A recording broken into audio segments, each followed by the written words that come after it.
Lisa had always been a woman who knew what she wanted from life. At 40, she looked flawless. A slender figure, well-groomed hair, perfect makeup, and stylish clothes. Her success in business was evident. She owned a chain of upscale beauty salons in New York and was considered one of the most influential women in the industry. Lisa was accustomed to luxury, fine dining, exclusive parties, and private jet travels.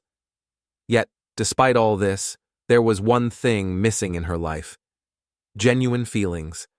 She was tired of superficial relationships and men who only saw her as a wallet. One evening, Lisa decided to visit one of her favorite restaurants in Manhattan.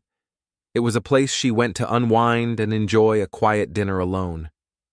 She sat at a table by the window, sipping a glass of red wine, when she noticed him. Mitchell.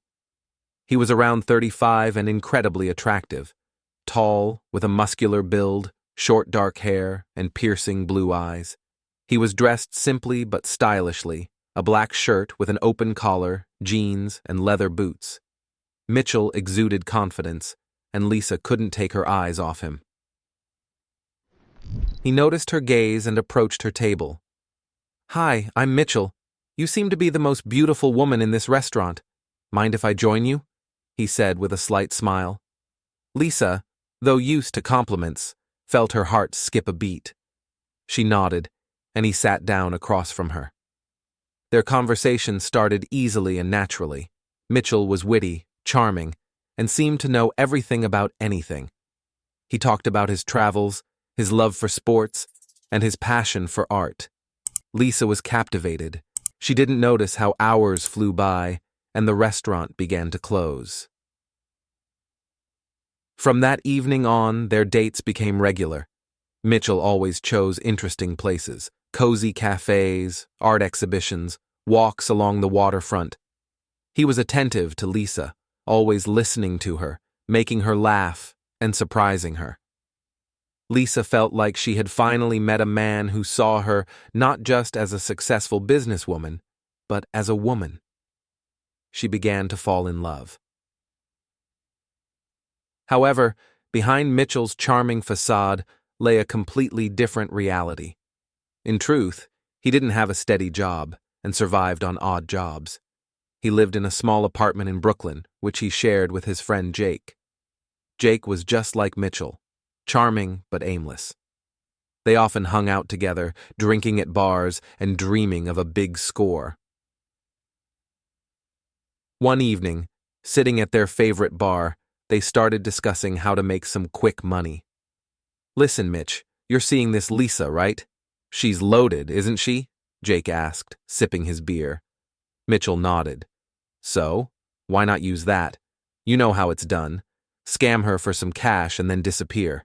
You're not planning to marry her, are you?" Jake continued. Mitchell hesitated. He didn't plan on a serious relationship with Lisa, but he also didn't want to hurt her. Yet, the prospect of quick money was too tempting. A few days later, Mitchell called Lisa. He sounded anxious. "Lisa, I've got a problem. My accounts are frozen and I can't access my money. They told me I need to provide some details to unlock them, but I'm not sure if it's safe. Can you help?" Lisa, used to Mitchell's confidence, felt a pang of worry. "Of course, Mitchell, I'll help. What do you need to do?" she asked. Mitchell explained that she needed to provide her card number and security code to verify the system. Trusting him, Lisa agreed. Minutes after the call, Lisa received a notification about a large sum being withdrawn from her account. She immediately realized she'd been scammed. Her heart broke, not just because of the money, but because of the betrayal by someone she trusted. She tried calling Mitchell, but his phone was off. Unable to sit still, Lisa got in her car and drove to Mitchell's place. Her thoughts were a mess. She couldn't understand why he'd done this to her. Had it all been a lie? Were their relationship and his feelings fake? Dark thoughts swirled in her mind, and with every passing minute, she felt more and more empty. When she arrived at his apartment, she knocked on the door and rang the bell. No one answered. A neighbor, an elderly woman with a kind face, came out at the noise. "Mitchell? He left about 30 minutes ago," she said, noticing Lisa's tear-streaked face. Lisa broke down crying. The neighbor, seeing her distress, invited her inside, but Lisa refused. She sat on a bench near the building, unable to leave. She needed to wait for Mitchell, to understand what had happened. After a while, Jake approached the building. He saw Lisa sitting on the bench and immediately knew something was wrong. "Lisa? What's going on?" he asked, sitting beside her. Through tears, Lisa told him everything, how Mitchell had asked for her details, how her money had been stolen, how she'd tried to call him but couldn't reach him. Jake listened, his face growing more serious. "This doesn't sound like Mitchell," he finally said. "He'd never do something like this."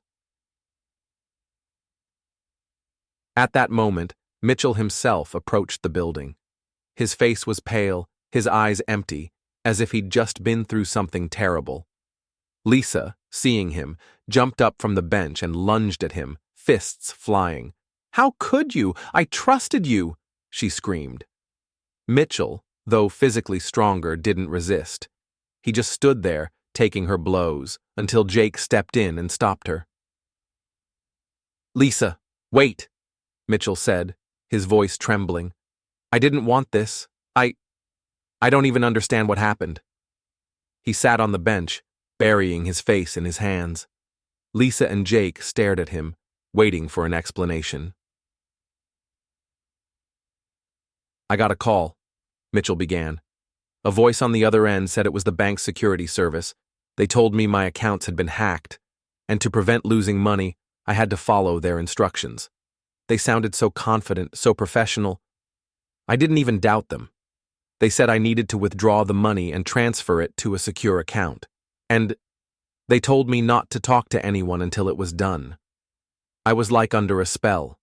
I didn't think, didn't analyze. I just did what they said."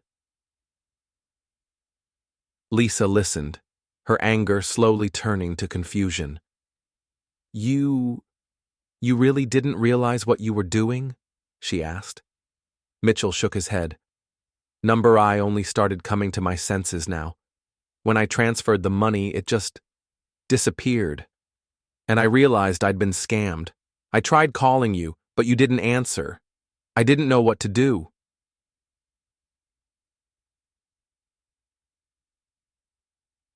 Jake, who'd been silent until now, finally spoke. "It's a classic scam. They use psychological pressure to make you act without thinking.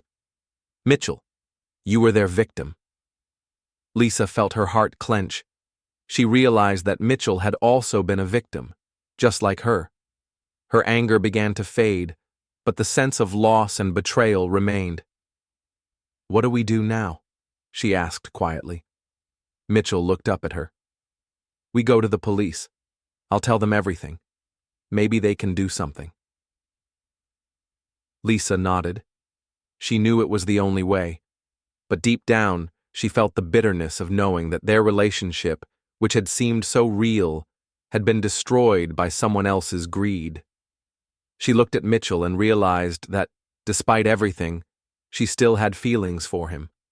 But now, there was a wall of mistrust between them, and she didn't know if they could ever overcome it.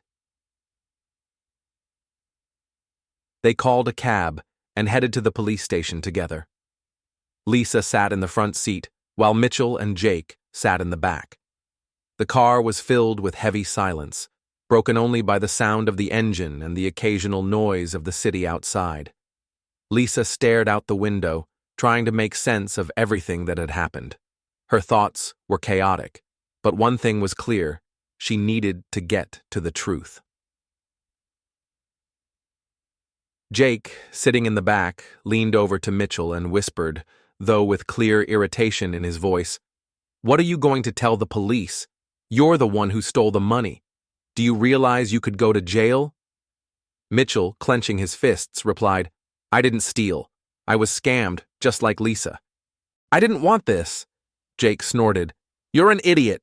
We were supposed to take the money for ourselves. You ruined everything." Lisa, overhearing this, turned around sharply. Her eyes burned with anger and pain. "What did you say? You plan to scam me?" Her voice trembled but was firm. Jake, realizing he'd slipped up, tried to backtrack. "Lisa, it's not like that. You misunderstood."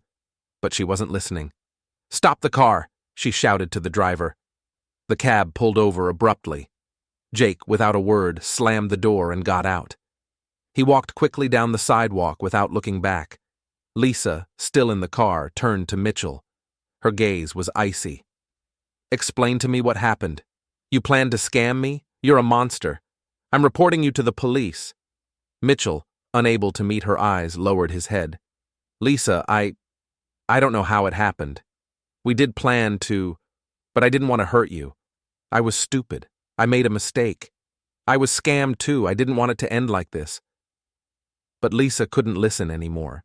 Her trust was shattered. "Get out," she said coldly. Mitchell, unable to argue, opened the door and stepped out. He stood on the sidewalk, head bowed, as the cab drove away, taking Lisa far from him. Lisa was left alone. She felt hollow. Her heart was broken, and the same questions kept swirling in her mind. How could she have been so wrong? How could she have trusted someone who planned to betray her? She knew she'd have to start over now. Without Mitchell. Without a significant part of her money.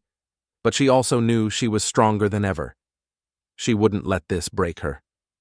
The next day, Lisa went to the police. She filed a report, telling them everything she knew.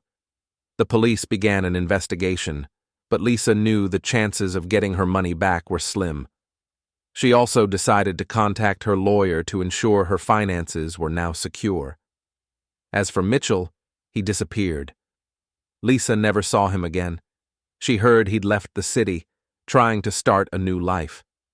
But Lisa didn't think about him anymore. She focused on herself, her business, and making sure she'd never let anyone destroy her trust again. This story became a bitter lesson for her, but also a reminder of her strength. Lisa knew she could overcome anything, and she did.